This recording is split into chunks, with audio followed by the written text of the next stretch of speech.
ถ้าคุณซื้อที่ดินแปลงหนึ่งอย่างถูกต้องตามกฎหมายมีโฉนดมีการซื้อขายมีการเสียภาษีมาตลอดหลายสิบปีแต่วันหนึ่งกลับมีเจ้าหน้าที่เข้ามาบอกว่าพื้นที่ตรงนี้อยู่ในเขตป่าอนุรักษ์คุณเปิดโฉนดขึ้นมาดูทุกอย่างถูกต้องแต่เมื่อเปิดแผนที่ของอีกหน่วยงานกลับพบว่าพื้นที่เดียวกันกลายเป็นป่าคำถามคือแล้วใครผิดเจ้าของที่ดินหน่วยงานรัฐหรือจริงๆแล้วปัญหาอยู่ที่แผนที่นี่คือเหตุผลที่ประเทศไทยกำลังพยายามสร้างสิ่งที่เรียกว่า One Map แผนที่กลางเพียงชุดเดียวของประเทศแต่ One Map คืออะไรทำไมถึงใช้เวลาทำนานหลายปีและเหตุใดมันจึงเกี่ยวข้องกับข่าวใหญ่แทบทุกคดีที่ดินของประเทศไทยวันนี้เราจะมาถอดรหัสไปพร้อมกัน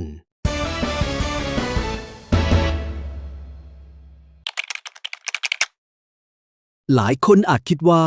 ประเทศไทยน่าจะมีแผนที่กลางอยู่แล้วแต่ความจริงกลับไม่ใช่ตลอดหลายสิบปีที่ผ่านมา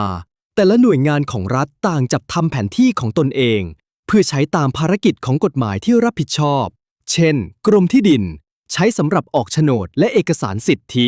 กรมอุทยานแห่งชาติใช้กำหนดเขตอุทยานกรมป่าไม้ใช้กำหนดพื้นที่ป่าสงวน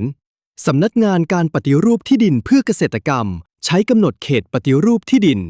กรมธนารักษ์ดูแลที่ราชพัสดุกรมชลประทานดูแลพื้นที่ชลประทานทุกหน่วยงานมีแผนที่ของตัวเองและทุกแผนที่ก็ถูกต้องตามกฎหมายของหน่วยงานนั้นปัญหาคือเมื่อเอาแผนที่ทั้งหมดมาซ้อนกันเส้นเขตกลับไม่ตรงกันทำไมแผนที่ถึงไม่ตรงกันเหตุผลแรกคือแผนที่เหล่านี้ไม่ได้สร้างขึ้นในยุคเดียวกันย้อนกลับไปเมื่อกว่า 50-70 ปีก่อนประเทศไทยยังไม่มีดาวเทียมไม่มี GPS เจ้าหน้าที่ต้องใช้กล้องสำรวจเดินวัดระยะในพื้นที่จริงใช้เข็มทิศใช้หมุดหลักฐานและอาศัยภาพถ่ายทางอากาศในการจัดทำแผนที่ในยุคนั้นความคลาดเคลื่อนหลายสิบเมตรถือเป็นเรื่องปกติต่อมาเทคโนโลยีพัฒนาอย่างต่อเนื่องเริ่มมีภาพถ่ายทางอากาศที่ละเอียดขึ้นมีระบบคอมพิวเตอร์ช่วยทำแผนที่และมีการใช้ระบบพิกัด UTM หรือ Universal Transverse Mercator ซึ่งแบ่งโลกออกเป็นโซนและใช้ค่าพิกัดมาตรฐานทำให้ทุกหน่วยงานสามารถอ้างอิงตำแหน่งบนพื้นโลกในรูปแบบเดียวกันได้จากนั้นโลกก็ก้าวเข้าสู่ยุคของ GPS หรือ Global Positioning System ระบบระบุตำแหน่งผ่านดาวเทียมที่หลายคนใช้ในโทรศัพท์มือถือทุกวันนี้ GPS ทำให้เรารู้ตำแหน่งบนพื้นโลกได้อย่างแม่นยำในระดับไม่กี่เมตรและเมื่อใช้ร่วมกับเครื่องมือสำรวจทางวิศวกรรม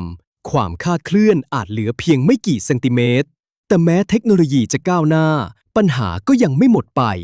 หลายคนอาจคิดว่าเมื่อมี GPS แล้วก็แค่เปิดแผนที่ใหม่แทนของเดิมแต่ในความเป็นจริงเรื่องนี้ซับซ้อนกว่านั้นเพราะแต่ละหน่วยงานอาจใช้คนละมาตราส่วนคนละปีสำรวจคนละระบบอ้างอิงพิกัดและบางพื้นที่ยังอ้างอิงแนวเขตตามกฎหมายที่ประกาศไว้เมื่อหลายสิบปีก่อนลองนึกภาพง่ายๆเหมือนคนหลายคนวาดแผนที่บ้านหลังเดียวกัน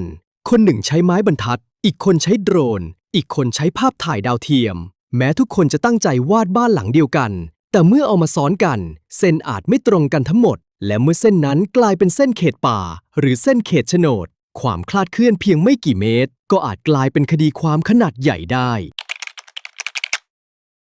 นี่จึงเป็นที่มาของโครงการ One Map แนวคิดของ One Map คือนำข้อมูลแผนที่จากทุกหน่วยงานของรัฐมาปรับให้อยู่บนระบบพิกัดเดียวกันตรวจสอบความถูกต้องร่วมกันและกำหนดแนวเขตที่ทุกหน่วยงานยอมรับร่วมกันพูดง่ายๆคือจากเดิมที่ประเทศไทยมีแผนที่หลายชุดจะเหลือแผนที่อ้างอิงกลางเพียงชุดเดียวเมื่อเกิดข้อพิพาททุกฝ่ายจะเปิดดูแผนที่ชุดเดียวกันแทนที่จะเปิดคนละแผนที่เหมือนในอดีต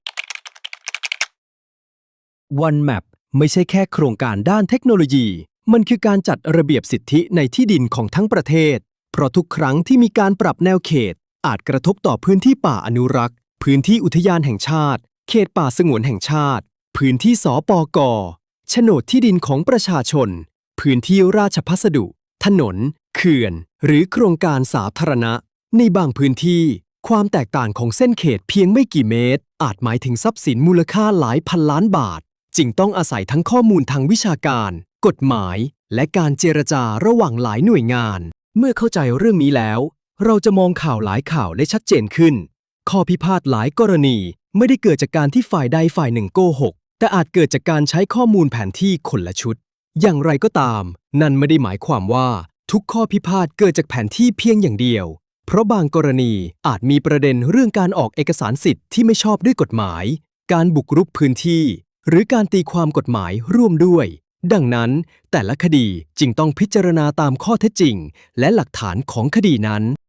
One Map อาจฟังดูเหมือนเป็นเพียงโครงการทำแผนที่ แต่ความจริงแล้วมันคือความพยายามสร้างภาษากลางให้ทุกหน่วยงานของรัฐใช้ข้อมูลชุดเดียวกัน เพื่อให้ประชาชนได้รับความเป็นธรรมมากขึ้น ลดข้อพิพาทเรื่องที่ดิน ลดความสับสนในการบริหารจัดการทรัพยากร และช่วยให้การวางผังประเทศในอนาคตมีมาตรฐานเดียวกัน และครั้งหน้าที่คุณเห็นข่าวว่าโฉนดทับป่า หรือพื้นที่เดียวกันแต่คนละหน่วยงานบอกคนละอย่าง คุณอาจไม่ได้ตั้งคำถามว่าใครโกหก แต่จะเริ่มตั้งคำถามว่าพวกเขากำลังใช้แผนที่ชุดเดียวกันหรือเปล่า